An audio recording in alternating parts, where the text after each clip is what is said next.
Aujourd'hui, nous allons réaliser des croque pesto à la mozzarella. Vous allez voir, c'est hyper simple. Comme d'habitude, je vous fais des petites recettes faciles en portions individuelles puisque nous allons utiliser le moule 6 grands ronds. C'est celui-ci que j'affectionne particulièrement pour faire une présentation dans l'assiette et un repas facile, voilà, avec une petite salade. Je trouve que c'est idéal. Donc vous allez retrouver la recette dans la description de la vidéo comme d'habitude. Et voilà, je vais vous expliquer comment on la réalise. Si vous souhaitez participer à des ateliers culinaires avec Zoom, donc chacun dans sa cuisine, on fait la même recette, vous pouvez remplir le petit questionnaire qui est aussi dans la description de la vidéo. Allez, c'est parti, on cuisine. Pour la recette, nous allons donc utiliser le moule que j'ai rincé, nettoyé, pour qu'il soit bien propre, et je le pose sur sa plaque en aluminium perforé. Ça, c'est pour la cuisson et pour le support également, c'est important. On va utiliser le découpoir 9,5, un cul de poule, une cuillère magique, le support de cul de poule, les ciseaux à herbe, une petite spatule en silicone un petit peu creuse comme celle-ci, vous voyez, qui fait forme cuillère. La petite balance que j'ai utilisée pour les peser. Pour les ingrédients, il nous faut 2 tomates, du pain de mie, de la crème fraîche liquide, du gruyère râpé, du basilic, une boule de mozzarella, du jambon, du poivre et du pesto. Et c'est parti pour la recette. Alors la première étape consiste à découper des ronds de pain de mie avec le découpoir 9,5. Donc dans chaque pain, voilà, je tourne un petit peu comme ça sur ma roule-patte, vous voyez. Et je découpe pour faire des ronds de la taille de l'empreinte et je le pose au fond. On fait les 12 comme ça.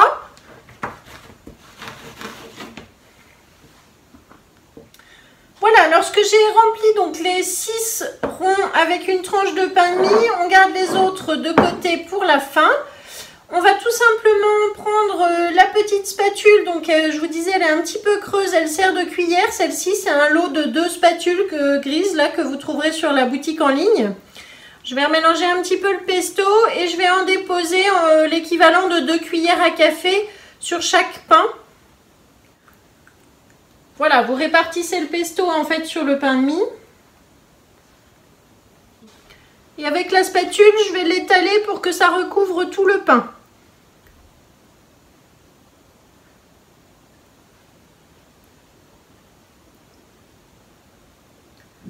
Quand vous avez étalé le pesto, ensuite vous mettez de la tomate en rondelles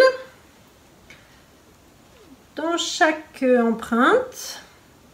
Alors il faut à peu près 2-3 tranches de tomates. Vous voyez, j'essaye de répartir en fonction de la taille de mes tomates.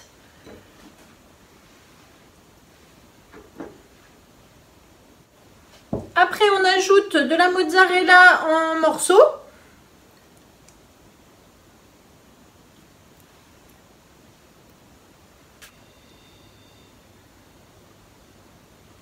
Je garde un petit peu de mozzarella que je reviendrai mettre par-dessus. Je vais mettre du jambon. Donc là, mon jambon, vous voyez, ça fait plusieurs jours en fait que j'ai ouvert une plaque de jambon. Et comme on n'a pas tout mangé tout de suite, je l'ai mis tout simplement dans un petit pot sous vide avec le couvercle 10 cm. Donc ça, c'est grâce au BeSafe qui est là. C'est une machine de mise sous vide d'air qui permet de conserver les aliments jusqu'à 5 fois plus longtemps. Le principe est tout simple, c'est de vider l'air parce que c'est l'oxydation qui abîme nos aliments. Pour l'ouvrir, il suffit de décaler la petite pastille ici.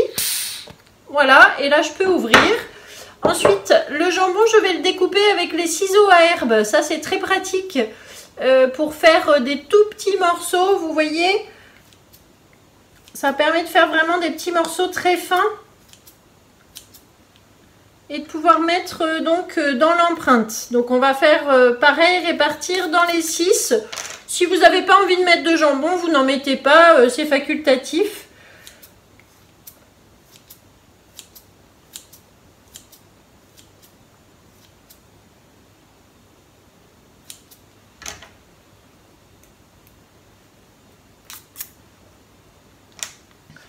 Donc le reste de jambon, je vais le remettre sous vide, c'est-à-dire que du coup, je repose mon petit couvercle dessus comme ceci et je viens prendre la tête d'aspiration, la poser sur le petit joint qui est là et ça me permet de faire le vide d'air.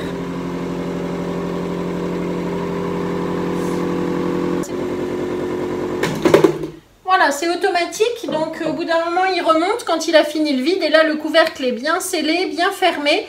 Donc, je peux encore prolonger la conservation de mon jambon. J'ai fait une vidéo sur le Be-Save que vous trouverez également sur ma chaîne YouTube. Donc, n'hésitez pas à aller regarder.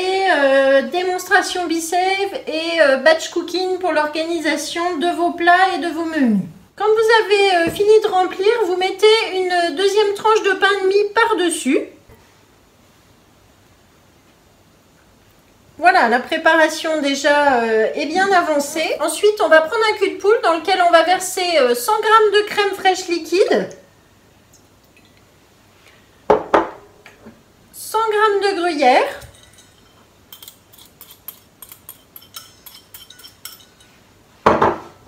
et un petit peu de poivre. Je mélange.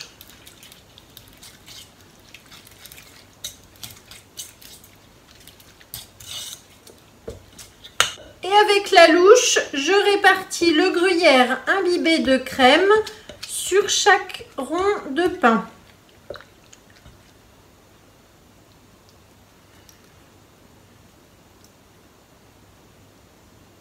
La petite louche est très pratique pour racler au fond du cul de poule.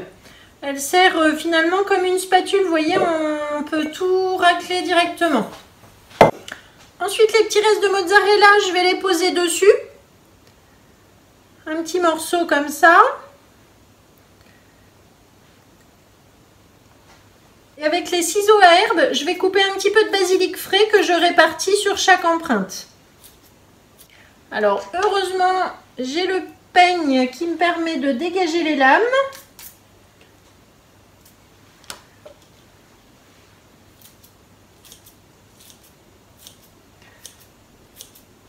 Le basilic, vous pouvez le mettre d'ailleurs avant ou après la cuisson, comme vous préférez, ou les deux d'ailleurs. Pourquoi pas. Voilà, notre plaque est prête. Donc maintenant, on va enfourner 15 minutes à peu près dans un four que j'ai préchauffé à 180 degrés. Et on se retrouve après pour le démoulage.